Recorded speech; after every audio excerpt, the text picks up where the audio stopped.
안녕하세요, 지구인 여러분. 오늘은 암흑물질과 암흑에너지로부터 우주의 미래까지 아주 축약을 해서 정리를 해보겠습니다. 먼저 암흑물질과 암흑에너지에서 암흑이란 정체를 아직 알지 못한다, 이런 의미입니다.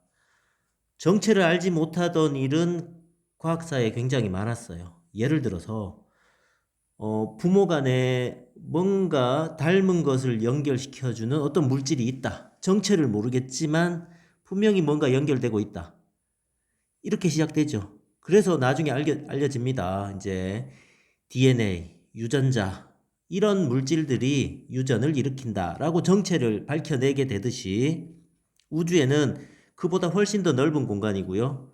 그래서 분명히 존재하는데 정체를 알 수 없는 그런 것들이 존재하는 것이죠. 그것이 바로 암흑 물질과 암흑 에너지입니다. 암흑은 시커멓다는 뜻이 아니라 정체를 알 수 없다, 이런 의미로 쓰이고 있고요.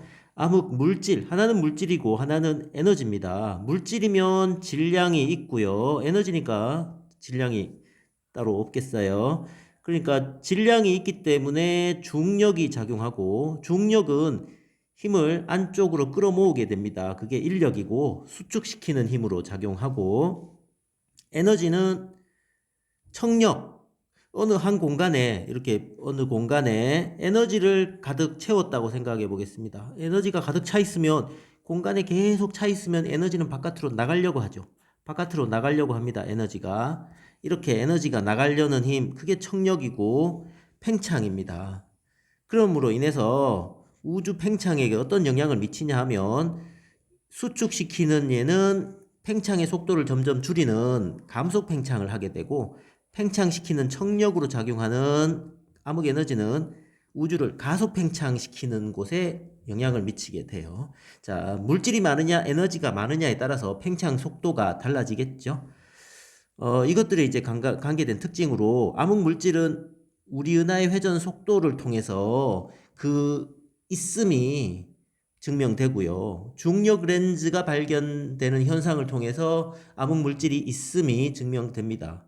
그리고 암흑 에너지는 가속 팽창 우주의 근원이 되고요. 그리고 암흑 에너지는 어디에 있느냐? 공간 자체에 있어요. 우리 방안이 지금 후끈후끈합니다. 방 안에 난로를 피웠는지 보일러를 켰는지 엄청 뜨거워요. 이 공간 안에 지금 열 에너지가 가득하죠.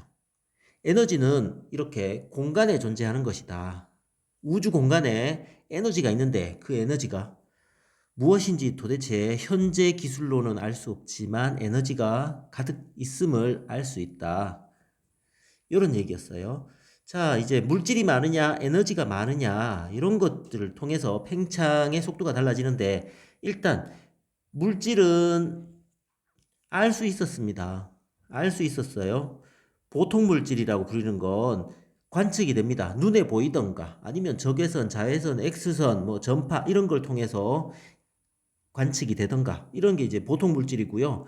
별, 은하, 성간 물질들, 뭐 이런 것들, 기체 모두 다 보통 물질이고요. 암흑 물질은 중력이 있어서 이 근처에 가기만 하면 누가 자꾸 잡아당겨요. 잡아당기는데 정체를 알 수 없고, 이런 상태는 암흑 물질입니다.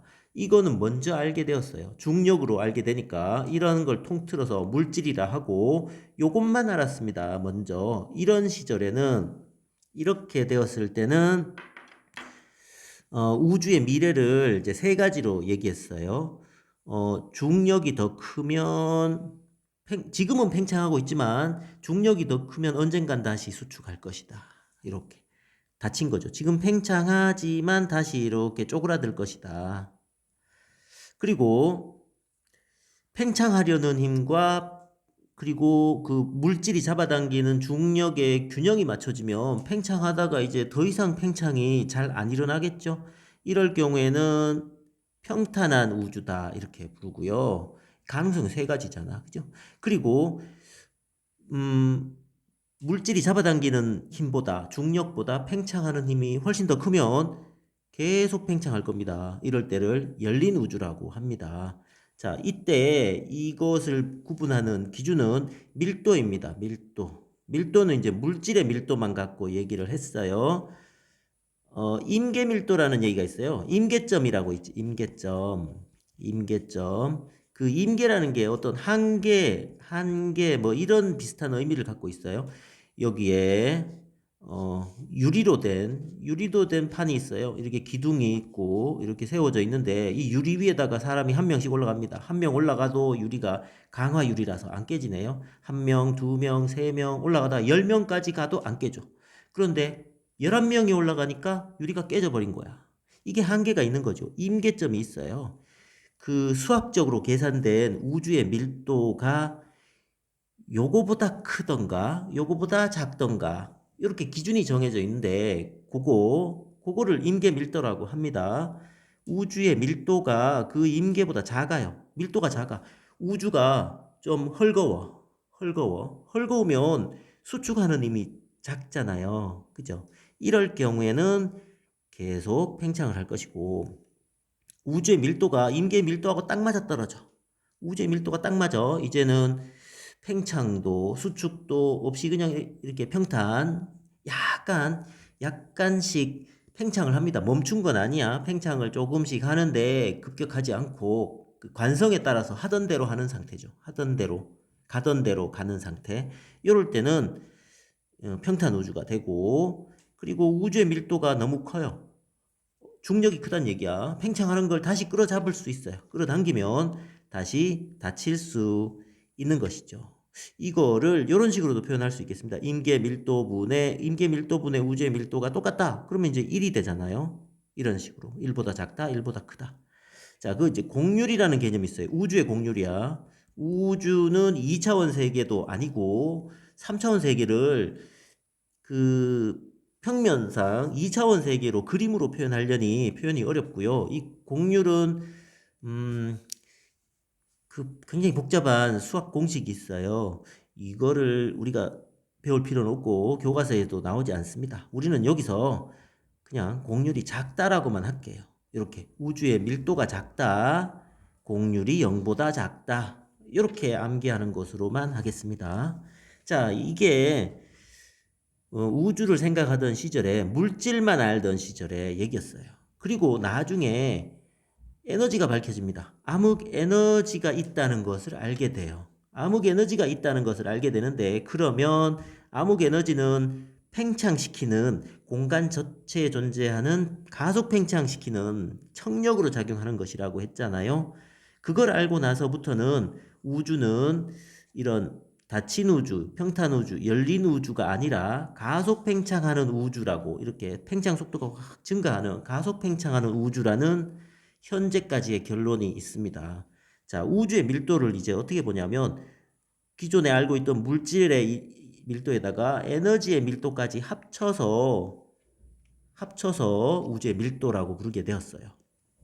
그래서 이제 현재는 이 닫힌 우주, 평탄 우주, 열린 우주는 이제 사라진 개념이에요. 이제 의미가 없어. 얘들은 이제 뭘로만 남아있냐면 밀도만 갖고 남아있습니다. 우주의 밀도가 크냐 작으냐 요것만 남았고 이 물질만 갖고 얘기했지만 요 이름이 남았는데 요 이름은 밀도로만 남아있는 상태예요. 그런데 그 밀도가 그 밀도 속에 암흑 에너지의 밀도까지 추가되었어요. 그래서 현재 여기서 이제 중요하죠. 현재 어떻게 계산되어 있냐면 우주의 밀도가 물질의 밀도가 0.3, 암흑 에너지의 밀도가 0.7. 그래서 1이 되었지. 1. 1이면 어떻게 된다고? 1이면 평탄 우주죠. 그래서 현재는 어떻게 보냐면 우주의 밀도가 임계 밀도하고 똑같아졌으므로 평탄 우주이다. 동시에 물질의 밀도보다 에너지의 밀도가 훨씬 더 많이 있는 가속 팽창하는 우주다. 자, 평탄 우주이면서 가속 팽창하는 우주. 이렇게 되었습니다. 원래 에너지를 모르던 시절의 평탄 우주는 뭔가 평평한 느낌인데 지금은 이름은 남아있지만 평평하다는 뜻이 아니에요. 이 평탄 우주이면서 가속 팽창 우주가 어떻게 존재하냐 그러는데 이 셋은 지금 사라진 거야. 사라졌고 지금 남아있는 건 에너지가 포함되어 있기 때문에 요 셋은 물질만 갖고 하던 얘기니까 지금은 의미가 없어요. 단지 이름만 남아있어. 이름은 남아있고 밀도로 이름이 남아있는데 평탄 우주는 우주의 밀도하고 인기의 밀도가 똑같을 때를 평탄 우주라고 불렀어요. 평평하다는 뜻은 아니야. 현재 물질의 밀도 0.3, 에너지 밀도 0.7 합쳐서 1이 되었기 때문에 평탄 우주인데, 밀도로 보면 이름이 평탄 우주인데 평탄하다는 뜻이 아니라 에너지가 더 많으니까 가속 팽창하는 우주가 되었다. 이렇게 되었습니다. 자, 이제 표준 우주 모형 1에서 이 모든 것들 통틀어서 빅뱅 우주론의 급팽창, 가속팽창, 암흑물질, 암흑에너지를 모두 합쳐서 표준, 이 전문가들이 모두 모여서 이제 우주는 이렇게 바라본다. 표준을 정한 것이죠. 뭐 여기저기에서 각자의 목소리를 내지 마라. 교과서에는 이렇게 실려야 한다. 이게 표준이다. 이렇게 정한 것입니다. 현재까지의 이론으로 한 것이지. 이 표준, 이 우주 모형이 미래 100년 후에 맞았다라고 할 수 없어요. 현재는 요까지 알고 있고 요까지로 정리한다는 그런 의미예요. 그래서 알고 보니까 현재 보통 물질이 4.9%, 암흑 물질이 26.8%, 둘을 합쳐서 물질이라고 하죠. 물질이고 암흑 에너지 68.3%. 요 비율 숫자를 외우지 않더라도요. 암흑 에너지가 제일 많고 암흑 물질이 두 번째로 많고 보통 물질이 가장 작다. 이 보통 물질은 사람들에게 탐지가 되는 거죠. 그러니까 사람들이 탐지할 수 있는 것이 4.9%, 사람이 정체를 알 수 없는 것이 95.1% 있다. 이런 뜻입니다. 자, 우주 팽창 초기에는 에너지는 공간이잖아요. 팽창을 하면 공간이 넓어지는데 팽창하기 전에는 공간이 적었으니까 물질에 의한 중력이 커서 우주가 감속 팽창하다가 우주가 팽창을 하면 공간이 커졌잖아. 공간이 커지면 이제 밀도가 작아지고 에너지가 더 많이 생겼으니까요. 에너지에 의한 가속 팽창이 일어난다. 이런 뜻이 되겠어요.